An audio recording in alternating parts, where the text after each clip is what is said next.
کاف لیگ مسلم لیگ نون کے اندر ہے، چونکہ ایک طرف تو شاہد خاقان عباسی کے حوالے سے خبریں آ رہی ہیں کہ وہ مریم نواز کے ماتحت کام کرنے کے لیے تیار نہیں ہے، بالکل اسی طرح جس طرح چودھری نثار علی خان نے کہا تھا کہ ہمارے لیے تو مریم جو ہے وہ کل کی بچی ہے، اب ہم اس کا حکم مانیں گے۔ یہی موقف جو ہے شاہد خاقان عباسی صاحب بھی اختیار کریں، لیکن شاہد خاقان عباسی کا ایک دکھ اور ہے۔ ناظرین، جب آرمی چیف کی تقرری ہو رہی تھی اس وقت میں نے ایک اپنے ویلاگ میں بتایا بھی تھا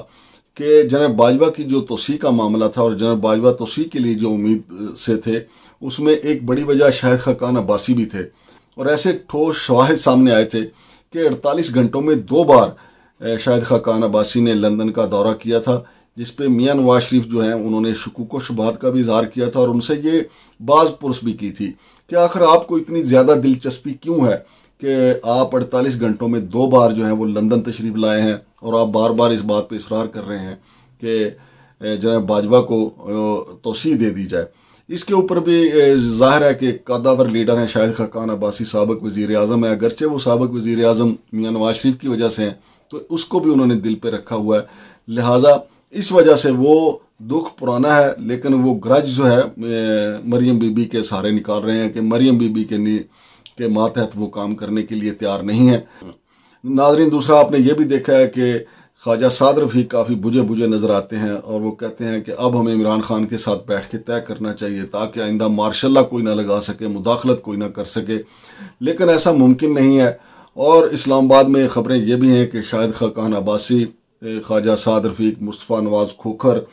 مفتاح اسماعیل اور کچھ 4-5 MNAs جن کا مسلم لیگ نون سے تعلق ہے، وہ مل کر جو ہے وہ ایک ہم خیال گروپ بنا رہے ہیں، اور ہو سکتا ہے کہ جب عام انتخابات کا بگل بجے تو یہی گروپ جو ہے وہ کنگز پارٹی کی شکل بھی اختیار کر سکتا ہے۔ اور ایک خبر ناظرین یہ بھی ہے کہ مسلم لیگ نون کے 6 سے 7 اراکین جو ہیں وہ عمران خان کے ساتھ پریس کانفرنس بھی کسی وقت کر سکتے ہیں۔ اور جہاں تک ناظرین یہ معاملہ ہے کہ آیا نگران وزیر اعلیٰ پنجاب کون ہوگا، تو اس میں اس وقت سب سے فیورٹ جو ہیں وہ امن نواز سکھیرا ہیں، جو اس وقت سیکٹری بھی ہیں، لیکن اس کے ساتھ ساتھ وہ سیکٹری اطلاعات و نشریات بھی رہ چکے ہیں، اور وہ دونوں فریقین کے لیے قابل قبول ہو سکتے ہیں۔ اگرچہ مسلم لیگ نون کی طرف سے اپنے 2 ممبران کا، اپنے 2 بندوں کا نام دیا گیا تھا، محسن نقوی ان میں شامل تھے اور احد چیمہ، لیکن امن نواز سکھیرا جو ہیں وہ قابل قبول ہو سکتے ہیں، اور یہ کہا جا رہا ہے کہ جو میٹنگ ہونے جا رہی ہے اس حوالے سے کل یا پرسوں، اس میں امن نواز سکھیرا کا نام فائنل ہو سکتا ہے، چونکہ یہ دونوں بڑی جماعتوں کے لیے بلکہ ساری جماعتوں کے لیے سبکی ہوگی اگر یہ معاملہ بھی الیکشن کمیشن آف پاکستان کے پاس جاتا ہے، اور پھر الیکشن کمیشن آف پاکستان جو ہے وہ اپنی مرضی کا کوئی نگران وزیر اعلیٰ پنجاب مقرر کر دیتی ہے، اور جس کے بارے میں چودھری پرویز الہی واضح کہہ چکے ہیں کہ وہ اس کو فوری طور پہ چیلنج کریں گے اگر الیکشن کمیشن کا نامزد کیا گیا وزیر اعلیٰ قابل قبول نہ ہوا تو ہم اس کو چیلنج کر دیں گے۔ تو لہٰذا اس سبکی سے بچنے کے لیے میرا خیال ہے کہ تمام فریقین جو ہیں وہ اس پہ راضی ہو جائیں گے، اور امن نواز سکھیرا جو ہیں وہ آئندہ کے لیے نگران وزیر اعلیٰ پنجاب کے طور پہ سامنے آ سکتے ہیں، اور اس بات کا کافی قوی امکان ہے۔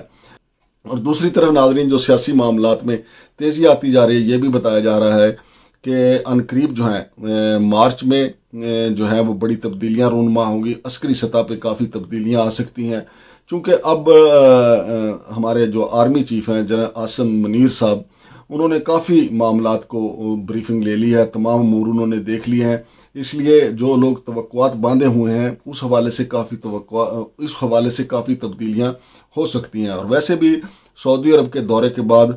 ان کی پالیسیوں میں کافی تبدیلی محسوس کی جا رہی ہے، تو یہ تبدیلیاں جب ہوں گی تو اس کے بعد پتہ چلے گا کہ وہ تبدیلیوں کا سیاسی فائدہ کس کو زیادہ جاتا ہے۔ لیکن ایک بات تو طے ہے کہ میاں نواز شریف بھی چاہتے ہیں، عمران خان تو ویسے بھی چاہتے ہیں کہ اسٹیبلشمنٹ کی سیاسی مداخلت جو ہے وہ ختم ہو جائے، لیکن ایسا شاید ممکن بھی نہیں ہے کہ یہ اسٹیبلشمنٹ کی جو مداخلت ہے ختم ہو جائے، چونکہ اگر اسٹیبلشمنٹ کی مداخلت ختم ہو گئی تو پھر ہمارے سیاستدان تو شترے بے مہار ہو جائیں گے، لیکن ہماری اسٹیبلشمنٹ بھی جب مداخلت پہ آتی ہے تو اس حد تک چلی جاتی ہے کہ بس پھر اللہ کا ہی خوف۔ اب دیکھتے ہیں کہ ہمارے جو اکابرین ہیں، ہماری عسکری قیادت، ہماری سول قیادت جو ہے وہ مل بیٹھ کے ایسا کون سا حل تلاش کرتی ہے کہ آئندہ کے لیے ایسی صورتحال ہی پیدا نہ ہو۔ لیکن اب سب سے بڑا مسئلہ تو یہ ہے کہ آیا قومی اسمبلی کے انتخابات جو ہیں وہ پنجاب اور خیبر پختونخوا کے ساتھ ہوں گے یا نہیں، سندھ اسمبلی کا مستقبل کیا ہوگا، پنجاب اسمبلی کا مستقبل کیا ہوگا، لیکن یہ سارے معاملات جو ہیں وہ بہت جلد طے ہو جائیں گے۔ لیکن ناظرین ساتھ ساتھ یہ بھی خیال رکھیں کہ مسلم لیگ نون جو ہے وہ اس وقت اندرونی خلفشار کا بری طرح شکار ہے، چونکہ حمزہ شہباز شریف جو ہیں ان کو اس وقت پاکستان میں ہونا چاہیے تھا، چونکہ الیکشن کا اعلان ہو چکا ہے، کم از کم صوبائی الیکشن کا تو اعلان ہو چکا ہے، اور وہ وزیر اعلیٰ کے امیدوار بھی تھے، لیکن